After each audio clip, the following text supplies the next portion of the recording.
પ્રશ્ન 13 એ અને બી એક પેઢીના ભાગીદારો છે, એનું પ્રમાણ 4:1 આપેલું છે અને ત્યાર પછી નવું પ્રમાણ જોઈ લેવાનું 3:1:1 છે. એટલે આ પ્રમાણે આપણે પહેલાં તો ત્યાગ શોધી કાઢવો પડે. એટલે ત્યાગ શોધવા માટે આપણે જૂનું પ્રમાણ 4:1, એનો મતલબ કે 4/5 અને 1/5.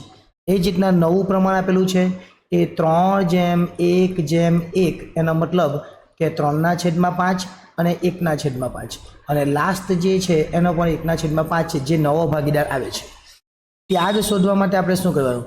ત્યાગ એટલે આપણને ખબર છે જૂનો ભાગ માઇનસ નવો ભાગ, આવું આપણે કરવું પડે. તો સૌ પ્રથમ આપણે એનો ત્યાગ શોધીએ. એનો ત્યાગ શોધવા માટે જૂનું પ્રમાણ 4/5 અને નવું પ્રમાણ 3/5. છેદમાં 5 જ છે એટલે આપણે 5 જ લખી દઈશું. ગુણાકાર કરવાની જરૂર નથી, કારણ કે છેદમાં 5 લખી દીધો, 4માંથી 3 જાય તો 1/5. ઓકે. ત્યાર પછી બીનો ત્યાગ શોધીએ.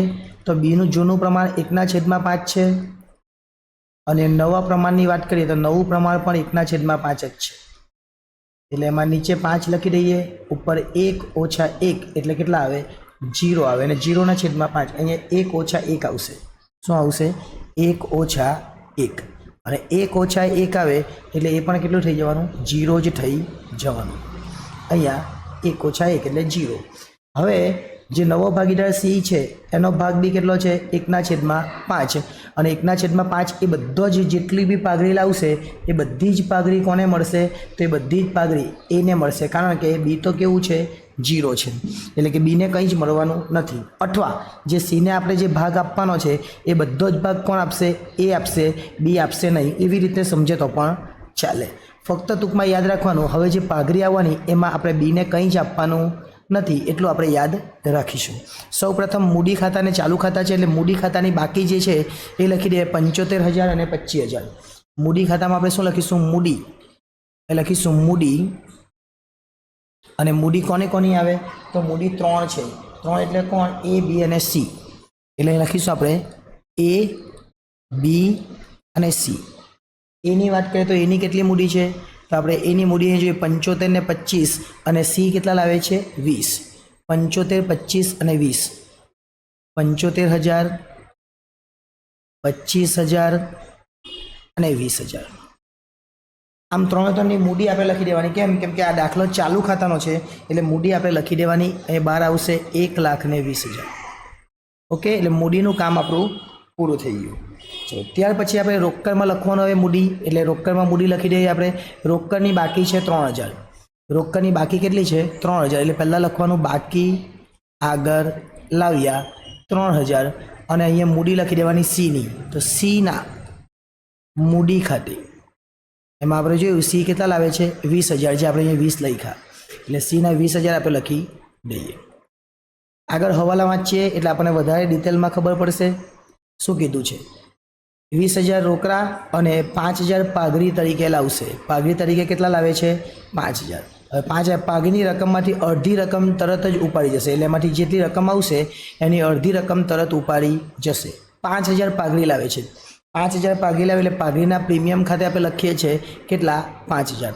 અહીં લખીશું પાઘડીના પ્રીમિયમ ખાતે. પાઘડીના પ્રીમિયમ ખાતે. અને એમાં લખવાનું 5,000. અને આ 5,000ને આપણે વેચતા હતા, પરંતુ હવે વેચવાનું છે ફક્ત ને ફક્ત એક જ વ્યક્તિને આપવાનું છે, એવું આપણે જોયું. એટલે અહીંયા લખવાનું પહેલાં તો બાકી આગળ લાવ્યા, અને જે ચાલુ ખાતા છે ચાલુ ખાતાની કઈ બાકી છે એ આપણે જોઈ લેવાની, અને એના અંદર લખવાનું. ચાલુ ખાતાની આપણે જોઈ શકીએ અહીંયા જમા બાકી છે અહીંયા. ઓકે. એટલે જમા બાજુ પર લખવાનું બાકી, આગળ લાવ્યા, અને ચાલુ ખાતા આપણને આપેલા છે 8,000 ને 2,000. જો અહીંયા જોઈ શકીએ 8 ને 2 છે, એટલે એ લખવાનું 8,000 અને 2,000. સી તો મૂડી લાવેલો છે અહીંયા પાઘડીના પ્રીમિયમ ખાતે. પાઘડીના પ્રીમિયમ ખાતે આપણે સૌ પ્રથમ જોયું કે જેટલા પણ લાવે છે 5,000 રૂપિયા એ બધા જ એને આપવાના છે. એટલે અહીંયા એમાં લખી દઈશું આપણે. બીમાં કંઈ જ લખવા નથી, કેમ કે બીનો તો આપણે પાઘડીનું પ્રીમિયમ કહ્યું ત્યાગ, તો ત્યાગ કેવો આવેલો? 0 આવેલો. એટલે એમાં કંઈ કરવાનું નથી. એટલે અહીંયા આપણું એ કામ પૂરું થઈ જાય. ત્યાર પછીના રકમમાંથી અડધી રકમ તરત ઉપાડી જશે. અડધી રકમ તરત ઉપાડી જાય એટલે ઉધાર બાજુ લખવાનું રોકડ ખાતે, અને અડધી રકમ એટલે પાઘડી કહેવાય. તો અડધી રકમ કેટલી? 5000ની અડધી રકમ એટલે 2500 થાય. એટલે આપણે લખી દઈશું 2500. એમાં જ લખવાનું ફક્ત. ઓકે. હવે અહીંયા તમે જોઈ શકો આ કઈ છે? રોકડ ખાતાની ઉધાર બાજુ છે. જો રોકડની ચાલુ ખાતાની ઉધાર બાજુ છે, રોકડની જમા બાજુ લખવાનું. શું લખવાનું? એના ચાલુ ખાતે.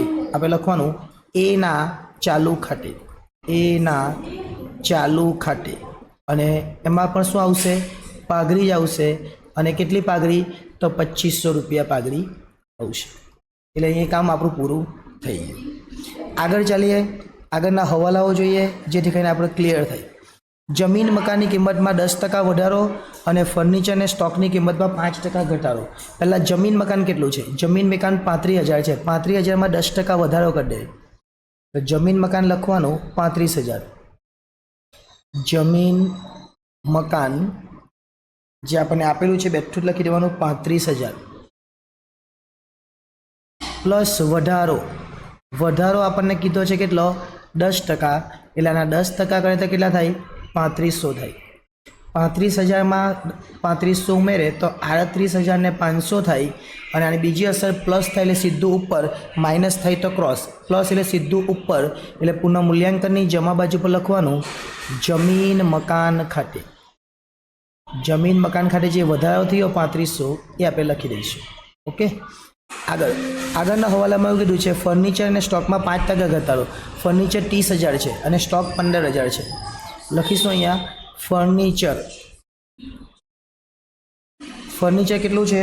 તો 30000 છે. એટલે એ લખીશું 30000 માઇનસ ઘટાડો. ઘટાડો આપણને 5% કહ્યું છે. ફર્નિચર પર ઘટાડો 5%. એટલે ફર્નિચર 30000ના 5% એટલે 1500 થાય. એટલે બહાર આવશે 28500. એ જ રીતે આપણને સ્ટોક પણ કીધેલું છે. સ્ટોકની રકમ જોઈ લે તો સ્ટોકની રકમ છે 15000. એટલે અહીંયા લખીશું સ્ટોક 15000. અને 15000ના 5% કરવાના માઇનસ ઘટાડો કેટલા? તો 5%. અને 15000ના 5% 15×5 = 75 એટલે 750 થાય. 15000માંથી 750ને બાદ કરવાના. 750 થોડા વ્યવસ્થિત લખી દઉં જેથી કરીને મુશ્કેલી નહીં દેખાય બરાબર ને. 750 750 આમાંથી બાદ કરી દે.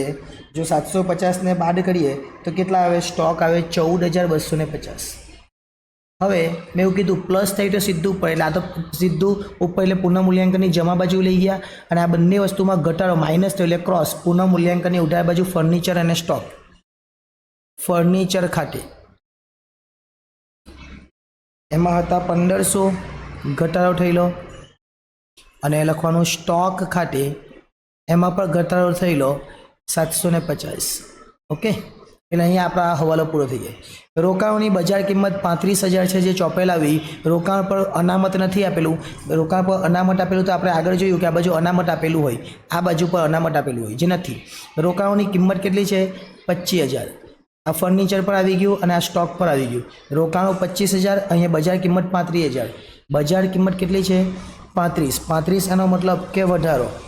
લખવાનું રોકાણો. રોકાણો પહેલાં જે છે તે લખવાના. કેટલા છે? તો 25 છે. અને બજાર કિંમત કેટલી છે? 35000. તો બહાર લખવાના 35000. શું કરે તો 35 થાય? તો વધારો કરવો પડે. એટલે વધારો કેટલો કરે તો 35 થાય? તો 10000. 10 વધારો એટલે સીધું ઉપર પુનઃ મૂલ્યાંકનની જમા બાજુ પર રોકાણો ખાતે. રોકાણો ખાતે કેટલા લખવાના? 10000. ઓકે. આગળનો હવાલો જોઈએ. દેવાદાર પર ગાલખાડ 10%. દેવાદાર પર કેટલા? 10% ગાલખાડ અનામત. અને અહીંયા ગાલખાડ અનામત પણ આપેલી જ છે. દેવાદારો કેટલા છે? 5500. લખીશું દેવાદારો. દેવાદારો આપણને આપેલા છે 5500. લખીએ 5500. અને ગાલખાડ અનામત કીધેલી છે 10%. ગાલખાડ અનામત 10%. 5500ના 10% 550 થાય. અને જેટલા આવે એ બધા માઇનસ કરીને એટલે કે 4950 બાદ. દેવાદારમાં શું કરવાનું? મેં આગળ પણ કીધું હતું એ પ્રમાણે અહીંયા ધ્યાન આપજો. ગાલખાડ કેટલી છે? અનામત પહેલાં 500, હવે કેટલી આવી? 550. 500ની 550 થઈ. એનો મતલબ કે 50 શું થયું? 50 જે છે એ વધારો થયો. શું થયો? વધારો થયો. 500 ના 550 થયા એટલે 50નો વધારો થયો. વધારો થાય તો ઉધાર બાજુ પર લખવાનું ગાલખાદ અનામત. ઉધાર બાજુ પર લખવાનું ગાલખાદ અનામત ખાતે. હતી કેટલી ઉપર? 500. થઈ કેટલી ગઈ? 550. એટલે 50નો વધારો થયો.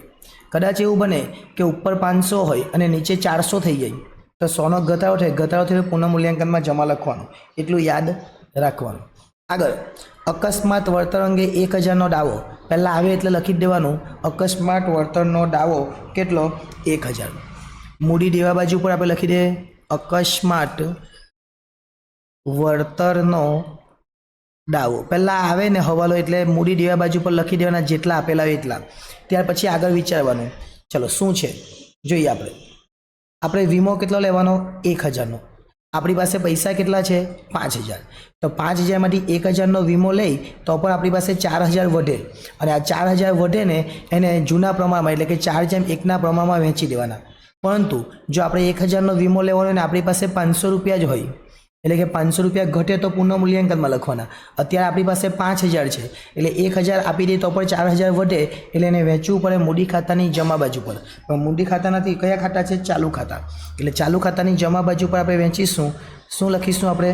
કારીગર વળતર અનામત ખાતે અથવા કારીગર અકસ્માત વળતર ભંડોળ ખાતે. અને અનામત એ તો અનામત.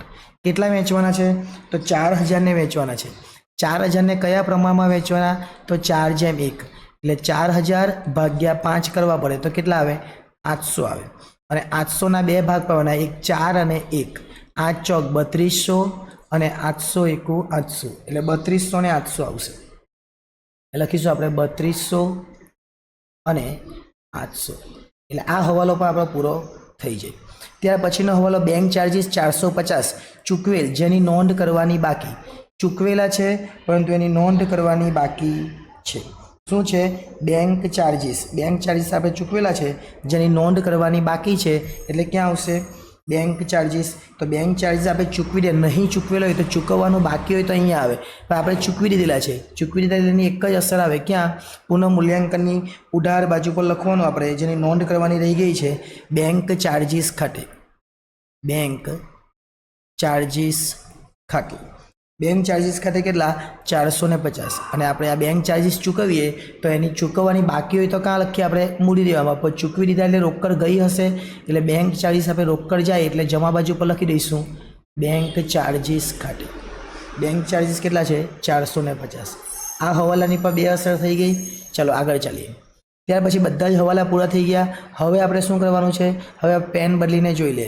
મૂડી લખાઈ ગઈ, ચાલુ ખાતા બી લખાઈ ગયા, કારીગર અકસ્માત બી થઈ. લેણદારો અને દેવી હુંડી 4000 ને 1000 જેવું છે તેવું જ. લેણદારો અને દેવી હુંડી બેઠી જ લખી દે. પહેલાં લખીએ આપણે લેણદારો અને એની નીચે લખીએ આપણે દેવી હુંડી. જે આપણને કીધું એ બેઠું જ આપણે લખી દેવાનું. કેટલા છે લેણદારો અને દેવી હુંડી? 4000 અને 1000. એટલે આપણે લખીએ અહીંયા 4000 અને 1000. એ કામ બી પૂરું થઈ ગયું. ચલો આગળ ચાલીએ. આગળના હવાલા જોઈએ. હવાલા તો પૂરા થઈ ગયેલા છે. જમીન મકાન આવી ગયું, ફર્નિચર આવી ગયું, રોકાણ આવી ગયું, સ્ટોક આવી ગયું, દેવાદાર અને ગાલખાત અનામત આવી ગયું, રોકડ બી આવી ગયું, લેણી હુંડી બાકી અને પાઘડી બાકી. પાઘડીને આપણે વેચવી પડે એટલે પાઘડીને વેચી દઈએ અને લેણી હુંડી 2000 લખવાની. ચલો લેણી હુંડી આપણે લખીએ 2000. જ્યાં છે ત્યાં જ અહીં લખી દઈશું આપણે લેણી હુંડી 2000. લેણી હુંડી 2000. અને જે પાઘડી છે એ આપણે વેચી દેવાની છે એટલે અહીંયા લખીએ આપણે પાઘડી. કઈ? જૂની પાઘડી છે. અને જૂની પાઘડી જૂના પ્રમાણમાં જ વેચવાની એટલે 5000 છે અને આ બી 5 જ કહેવાય એટલે 4000 અને 1000. વેચજો 4 ને 1 આવે કે નહીં, કેમ કે 4 ને 1 જ આવશે એ ચેક કરી લેજો. કેમ કે 5000 ને વેચીએ તો 5000 ને 4:1ના પ્રમાણે વેચવું હોય તો 4000 ને 1000 આવે. બધા હવાલા પર પૂરા થઈ ગયા અને બધી એન્ટ્રી પર આપણે આપી દીધી. હવે આપણે પુનઃમૂલ્યાંકન ખાતું બંધ કરવાનું છે. એટલે પુનઃમૂલ્યાંકન ખાતાને બંધ કરવા માટે નીચે આપણે લાઈન આ રીતની કરવાની. ઉપર એક લાઈન અને નીચે 2 લાઈન. પરંતુ નીચે આપણે એક લાઈન છે જ એટલે હું એક જ કરું છું. 2 લાઈન કરવાની. સરવાળો કરીએ આપણે તો જમા બાજુનો સરવાળો 13500 થાય. એ જ સરવાળો ઉધાર બાજુ મૂકવાનો અને જમા બાકી કહેવાય કેમ કે જમા બાજુનો સરવાળો વધારે. અહીં લખવાનું નફો અત્યાર સુધી આપણે લખતા હતા મૂડી ખાતે, એની જગ્યાએ લખવાનું ચાલુ ખાતે, કારણ કે મૂડી ખાતું નથી, આપણે ચાલુ ખાતું બનાવેલું છે અને પ્રમાણ આવવાનું 4:1. અહીંયા વધે કેટલા? આપણે બધું બાદ કરીએ 1500, 750, 50 અને 450, એટલે જવાબ આવે 10,750. આ 10,750 છે એને વેચી દેવાનું એ ને બી ને. કયા પ્રમાણમાં? 4:1 ના હોય.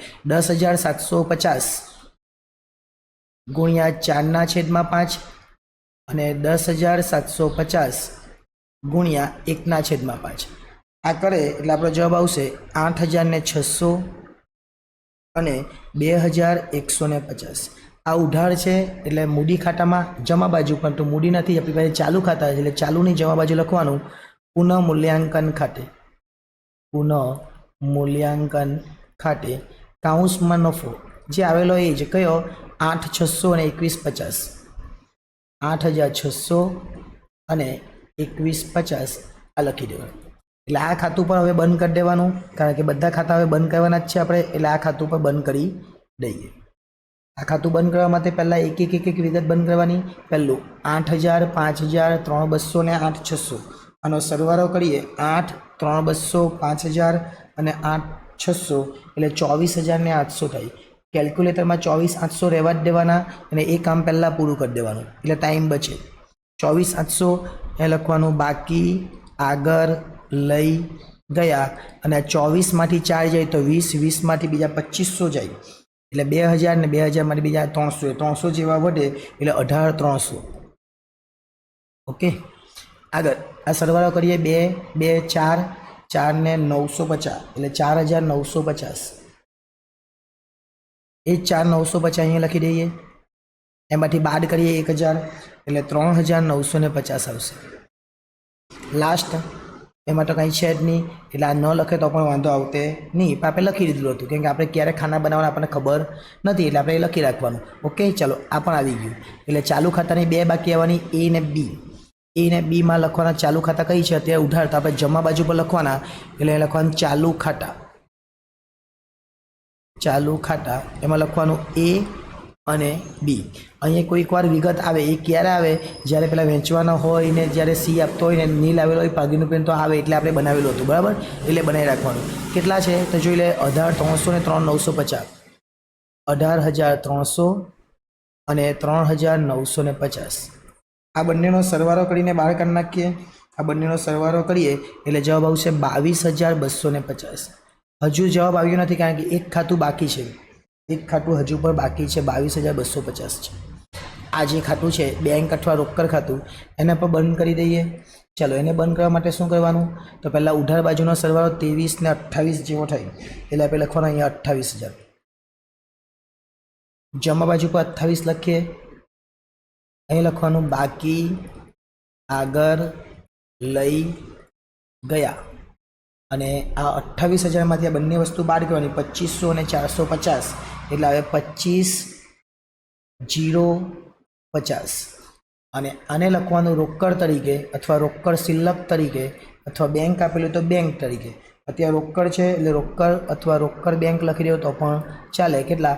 25,050. હવે બંને બાજુનો સરવાળો કરવાનો. જોઈએ 21, 22,250, 1,000, 4,000 ને 1,000. આ બધાનો સરવાળો કરીએ એટલે 1,48,250 આવે. એ જ રીતના આ બાજુ પર સરવાળો કરવાનો અને બંને બાજુ જો સરવાળો સરખો આવી જાય તો આપણો જવાબ આવી ગયો. 38,500, 28,500, 14,250, 35,000, 49,50, 2,000 અને 25,050 એટલે 1,48,250 અહીંયા પર આપણો જવાબ આવી જાય. એટલે આ રીતે જો 8 માર્ક્સ પૂરા મેળવવા હોય તો તમારે આ જે એટલું કરેલું છે બધું ઓકે એટલે કમ્પ્લીટ કરવું પડે. બાકી ઓછામાં ઓછા 6 થી 7 માર્ક્સ તો તમે મેળવી જ શકવાના છે. એક જ તમને મઠાવશે અને એ એટલે પાઘડીનું પ્રીમિયમ. કેટલાક હવાલા એવા આવે જે થોડી અલગ રીતે પૂછેલા હોય એને સમજવાનું, જેથી કરીને તમને એ પણ ક્લિયર થઈ જાય. વિડીયો ગમ્યો હોય તો લાઇક કરજો અને લાઇકની સાથે સાથે હવે નવું ફીચર્સ આવ્યું છે હાઈપ, એ હાઈપ પર કરજો અને એ પોઈન્ટ મળશે તો એ પોઈન્ટને કારણે આપણો વિડીયો વધુ આગળ વધશે અને જે વિદ્યાર્થીઓ સુધી આ વિડીયો પહોંચવો જોઈએ એમના સુધી આ પહોંચે અને તમારા મિત્રોને તો તમારે જાતે જ શેર કરી દેવાનું, જેથી કરીને આપણી ચેનલ વધારે ગ્રોથ કરે અને નવા નવા વિદ્યાર્થીઓ સુધી આપણે પહોંચી શકીએ. નેક્સ્ટ ટાઈમ જ્યારે મળીશું ત્યારે જે આગળના દાખલાઓ છે એના વિશે અભ્યાસ કરીશું. આભાર.